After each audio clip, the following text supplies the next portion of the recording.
Thank you for being here. Welcome back. And this session is entitled Healthcare Capital, Strategies for Medical Innovation. The session will explore how new models of care, emerging technologies, and smarter capital can reshape the future of health systems, not just for efficiency, but for better access and impact. I'm joined by three outstanding voices shaping that future from different vantage points. I have with me Dr. Mohamed AlSaati, leading healthcare transformation and innovation across the Gulf with M42. I have with me Irene Hong, one of Asia's foremost investment bankers in biotech and life sciences, connecting global innovation ecosystems from China to the world. And I have with me Kneeland Youngblood, a pioneer in private equity and impact investing in US healthcare. And let me start with you, Dr. Mohamed. You are leading one of the most ambitious transformation projects in the healthcare space in the Gulf. What can you tell me about structural shifts that are changing the way healthcare is being delivered? Thank you very much, Zeina. That's a fantastic question, actually, and it's a pleasure to be with you all here today. And you're absolutely right. There are fundamental changes happening across the healthcare sector, across the globe, and what's happening in the Gulf is no different. You know, the population is growing. We have a lot more people, though there's a greater segment of the younger generation. However, also those that are living longer, and the aging population has fundamental strains on the health systems across the globe, and more so in the Gulf region specifically. We're seeing people live longer, but not necessarily healthier. We are seeing quite a lot of the prevalence of chronic diseases is rising: cancers, cardiovascular diseases, respiratory diseases, diabetes. These are all putting strains on the health systems here, which is why you look at the different hospitals that we've got in the region, and a lot of them are getting quite crowded with hospitals not being sufficient enough to cater to the needs of the populations. With that, of course, new models of care need to be introduced in the market, which is why we as M42 as well, this is the basis of why we were established. For those of you that are not familiar with M42, it's a combination of Mubadala Health, which is involved in traditional healthcare delivery, patient care, but also G42 Healthcare being brought as under a single umbrella. G42 Healthcare represents the technology aspect of things, where we're quite rightly so, to your introductory part, you've pointed out that we need to do things more efficiently. Yes. We need to increase access. We need to be able to have more positive impact on patients, but also on populations.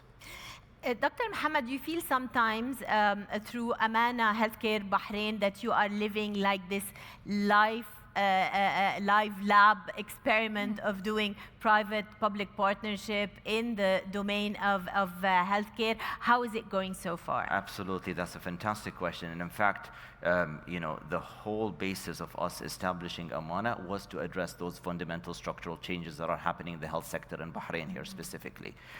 No single institution is able to address these challenges by itself. Therefore, Amana, for the most part, is a partnership on multiple levels. It's a partnership in the sense it's a joint venture between us, Mubadala or M42, with Mumtalakat, when we're very privileged to have Mumtalakat as our partner here. It is also a partnership with the health system in Bahrain, working very closely with the regulator, working very closely with the existing public healthcare providers, working very closely with the investment institution, EDB, to help us to guide how we can establish something as quickly as we could. And we've been quite fortunate.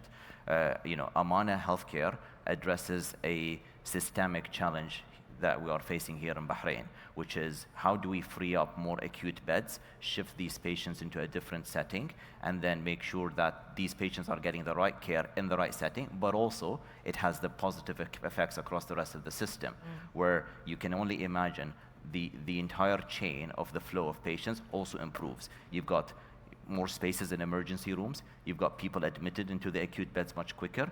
You've got people being treated much earlier, and then therefore you improve your medical outcomes a lot quicker than you would have.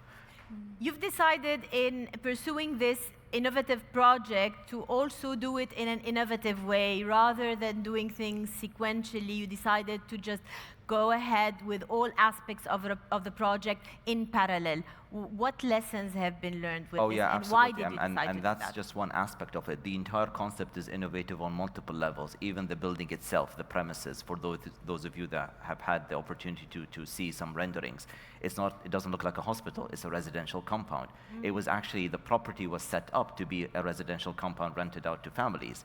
We wanted the care to be delivered in a setting that does not look like a hospital, because more and more so, as part of the shifts that are happening in healthcare, patients are now being treated outside of hospitals. Families feel it's a lot more pleasant environment, particularly those that require extended lengths of stay. None of us would like to be in a hospital more than, ideally never at all, but then no more than a few days. Here, when you have complex patients that require extended clinical care, this is the right setting for them and their family members. But also, when we brought something like this to the table, it was quite new to the market here. Not a lot of people understood what we would like to do. Yeah. But that's why we worked, again, in partnership with the regulators here to do things, as you pointed out, in parallel, rather than get the building done, get the construction done, then let's think about the licensing, then let's think about the recruitment, then let's think about the medical equipment. That's time. We started to do all of this stuff in parallel. And we've been welcomed by all institutions that we've partnered with here to do things that way. We broke ground in Amana last year, mid-November. I'm very pleased to say that we are a week away from getting our final license completed and handed over to us. And of course, capital is very sensitive to time also, and this is a perfect segue maybe to investor appetite at the moment. Let me come to you, Kneeland. In a world of economic uncertainty, geopolitical risks, we still see record flows into the healthcare system. What is driving these flows, and is all investment capital created equal? Well, in the U.S., demographics are driving, healthcare.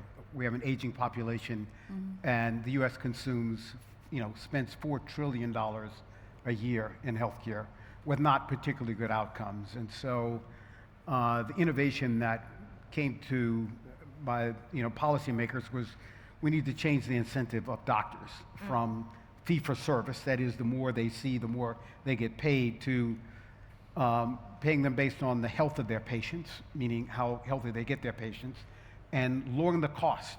Yes. And this is called value-based care.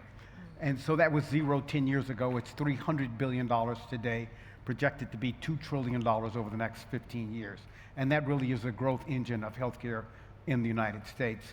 If, unfortunately, you had small cell lung cancer in the US, you could get a great drug called Keytruda, but in a hospital setting, Keytruda is $4,000 twice a week for 8 weeks in a hospital. However, if you take the same doctor, same nurse, same equipment, same parking lot, move it across the street to the doctor's office, it's $1,000. 75% cost reduction moving it across the street. Before value-based care, doctors didn't care where you got the medicine. They just get it in the hospital. But because they get to keep 50% of the savings, healthcare is moving from the hospital to outpatient to the doctor's office to the home to digital health. And so that massive transformation is part of value-based care. What sort of opportunities and risks come along with this shift towards value-based healthcare? Again, the risk are the federal government can change its mind.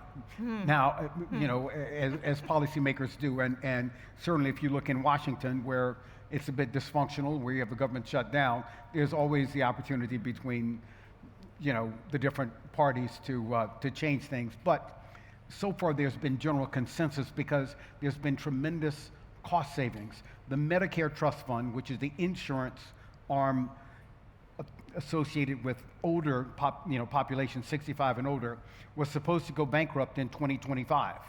But because of value-based care, it's been pushed out now to 2037. Okay. So it's had tremendous impact, and so, again, policymakers are in agreement on that. What I would say is that in terms of, the benefits, I think what you see in physicians are innovation, but also some panic, because what policymakers have said is the doctors, if you improve health and lower costs, you're going to earn more money. Yeah. But if you have higher costs poor outcomes will claw back your income. And so, again, but we try to partner with physicians who have compelling ideas. For instance, in the case of chronic kidney disease, unfortunately for many of these patients, they're poor, they're older, they have to get transportation to a clinic, spend 5 or 6 hours getting dialyzed, and then transportation back. We think that's not in the patient's best interest. So what we do is bring the hemodialysis equipment in the home. We bring the medical personnel in the home, which lowers the cost because we don't have a clinic setting. It's better for the family, better for the patient, better outcomes because we're giving more consistent care.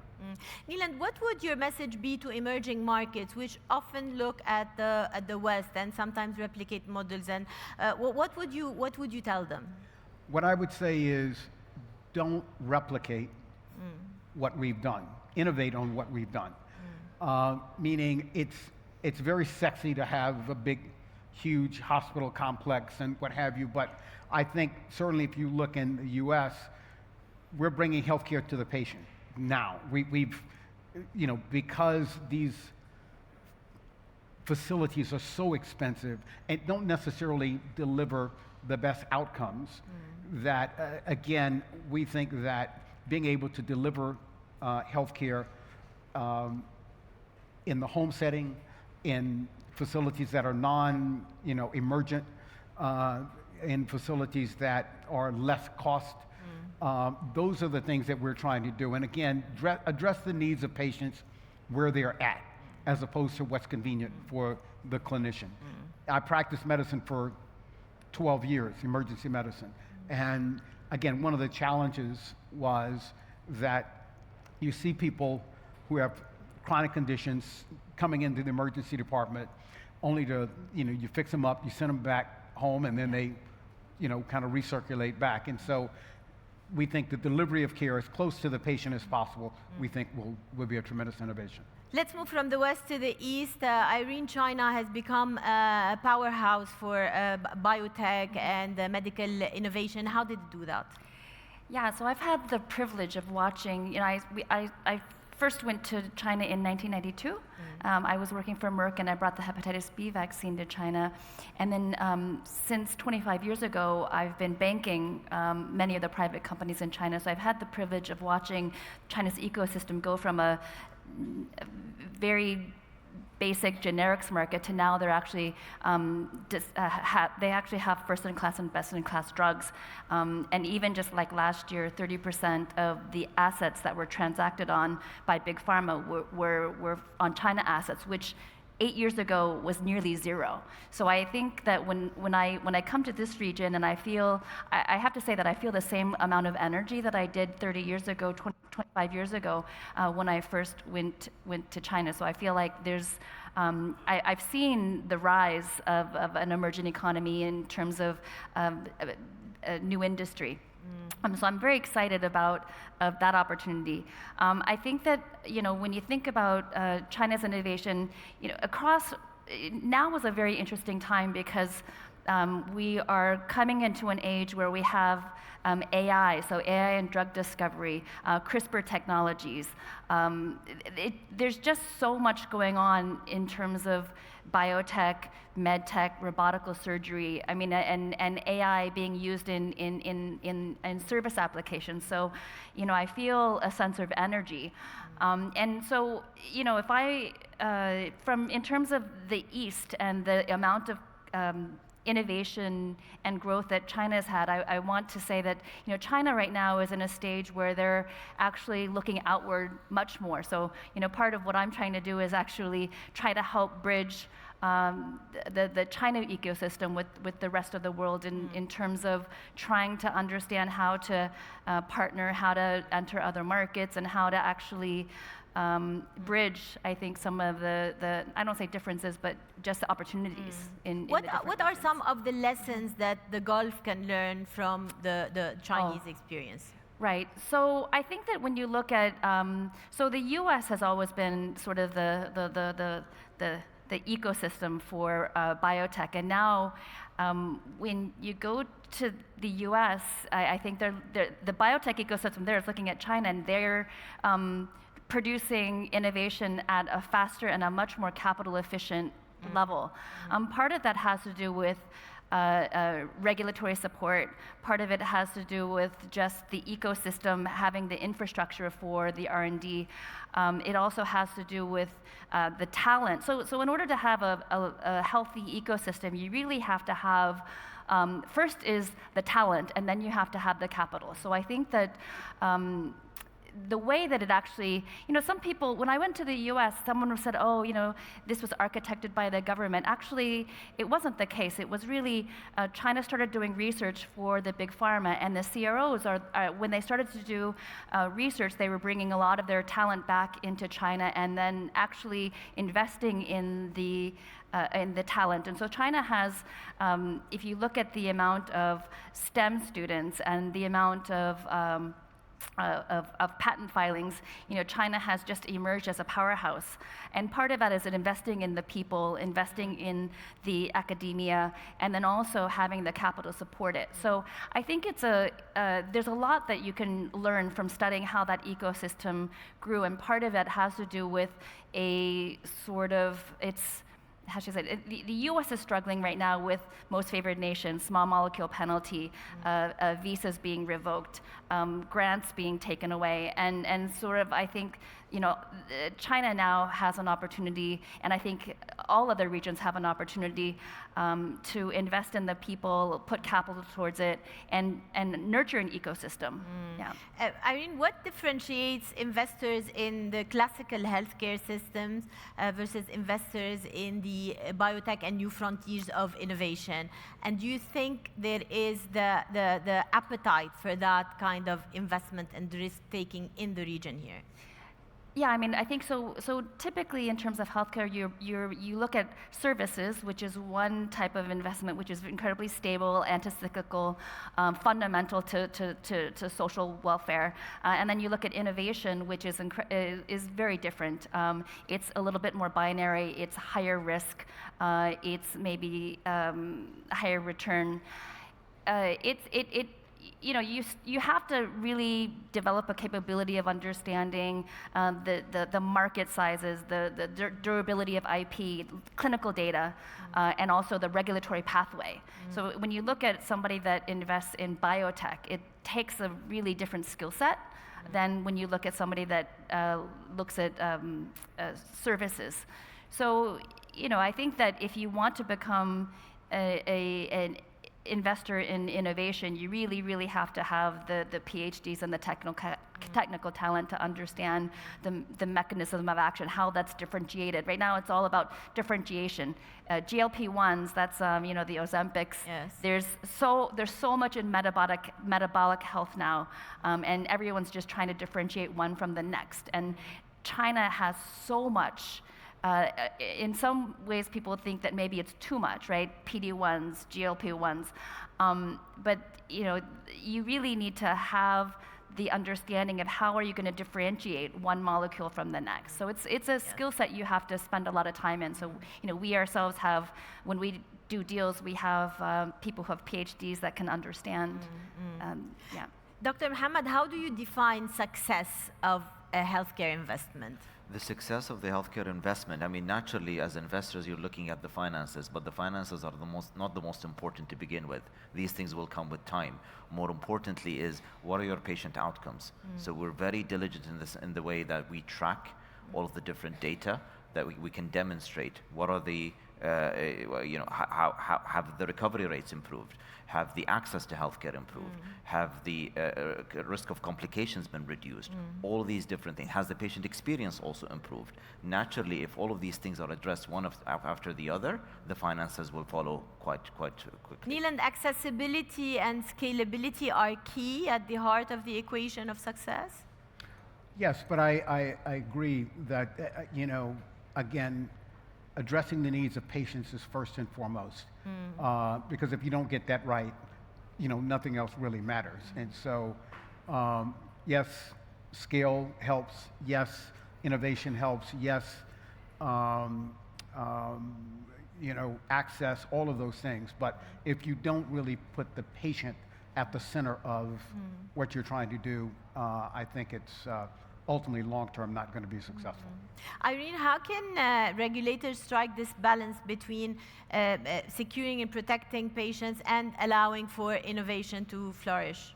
Yeah, I mean, I think that's a delicate balance, and I think that's one where, I mean, ultimately, when you talk about patient health, in terms of approving drugs, you still have to really look at the clinical data. I think it's a matter of making sure that you can fast track certain.